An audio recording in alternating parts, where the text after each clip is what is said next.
J'ai rencontré ce matin une fleuriste qui portait ce badge. Elle était pleine de vie et avait le regard pétillant. Elle m'a proposé des roses blanches et des marguerites. Je voulais offrir un bouquet de fleurs à ma tante hospitalisée à l'hôpital. Elle a confectionné un magnifique bouquet. J'ai félicité le responsable du magasin pour son ouverture d'esprit. Je lui ai dit, vous avez raison, on vit ensemble, on doit travailler ensemble.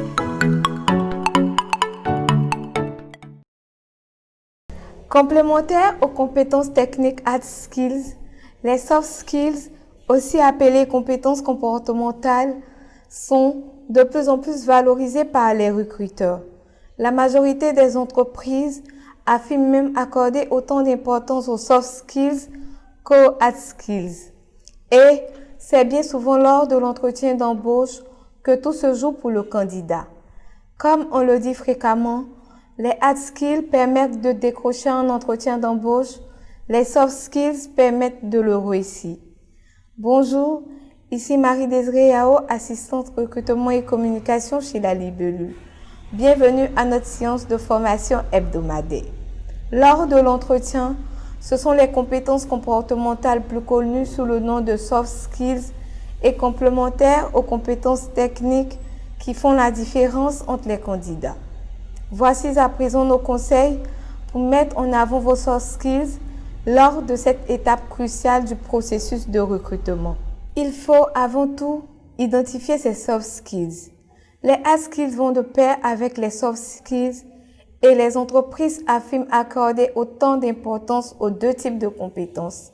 En effet, si le savoir-faire permet d'attirer les recruteurs vers vous, le savoir-être permet de réussir l'entretien d'embauche et de décrocher le poste convoité. Avant de mettre en avant vos soft skills, il est essentiel de pouvoir les identifier dans un premier temps. Vos soft skills sont des qualités qui vous sont propres, liées à votre personnalité ou acquises au fil de vos expériences professionnelles et ou personnelles. Pour parler de ces qualités sur son CV, il est important de savoir les identifier d'une part, les mettre en avant d'autre part. Attention ce faisant à ne pas tomber dans le piège des soft skills à la mode. Vos qualités vous sont propres et sont liées à vos expériences professionnelles et surtout à votre personnalité comme on vous l'a dit plus haut. Identifier ces soft skills revient donc à faire un véritable travail sur soi. Pour vous y aider, découvrez les trois grandes familles de soft skills. Nous avons les soft skills liés à la communication, les soft skills liés à l'agilité et les soft skills liés à la personnalité. Parlons des soft skills liés à la communication. On peut citer par exemple la faculté à communiquer, la prise de parole, la capacité à réseauter, le sens du collectif, la capacité à travailler en équipe, le pouvoir des négociations, l'influence, l'aimabilité, la courtoisie. Il y a aussi les soft skills liés à l'agilité. Nous pouvons citer par exemple savoir prendre du recul, avoir une ouverture à la critique, la gestion du stress, la stabilité émotionnelle qui est vraiment importante en milieu professionnel, l'ouverture d'esprit, la créativité, la capacité d'adaptation, la flexibilité, la résolution des problèmes, la proactivité, la prise d'initiative, la force de proposition, l'efficacité, la capacité à travailler sous pression, la capacité de jugement et de prise de décision. Enfin, les soft skills liés à la personnalité. Il faut avoir confiance en soi.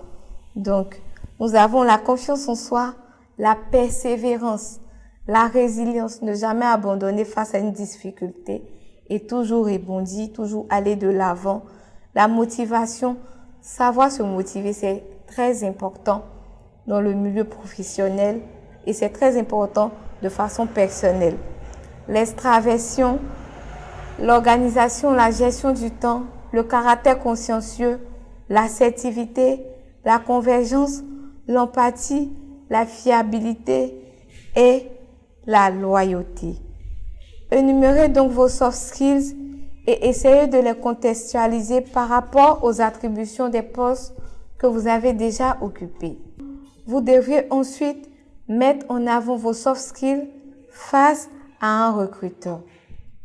C'est votre attitude qui révélera vos soft skills et cette attitude a le potentiel de conditionner le déroulement de l'entretien. Elle permet au recruteur d'évaluer si votre profil est compatible avec le poste à pourvoir.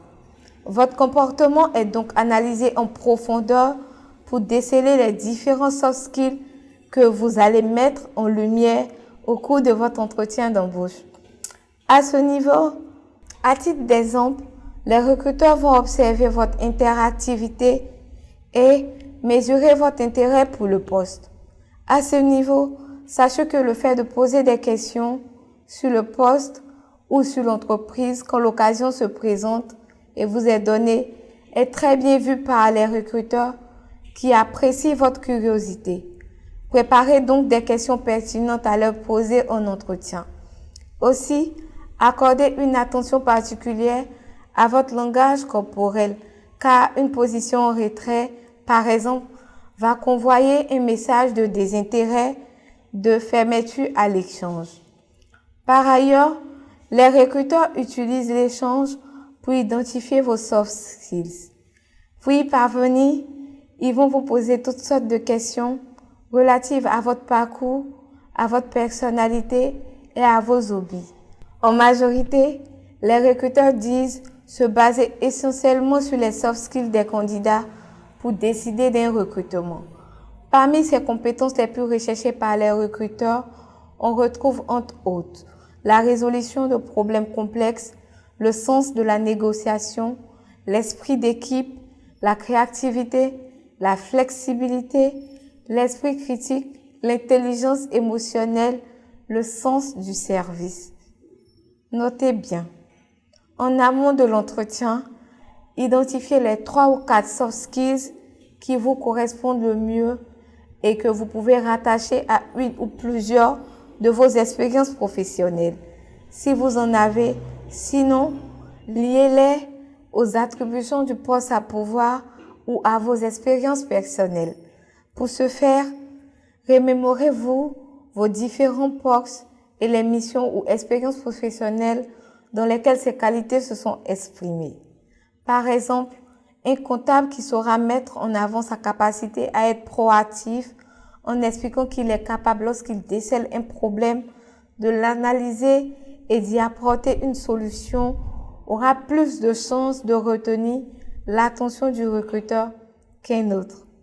De même, un chef de projet, si en charge de l'implantation d'un nouveau logiciel dans une entreprise, pourra se valoriser en mettant en avant ses soft skills liés à la communication.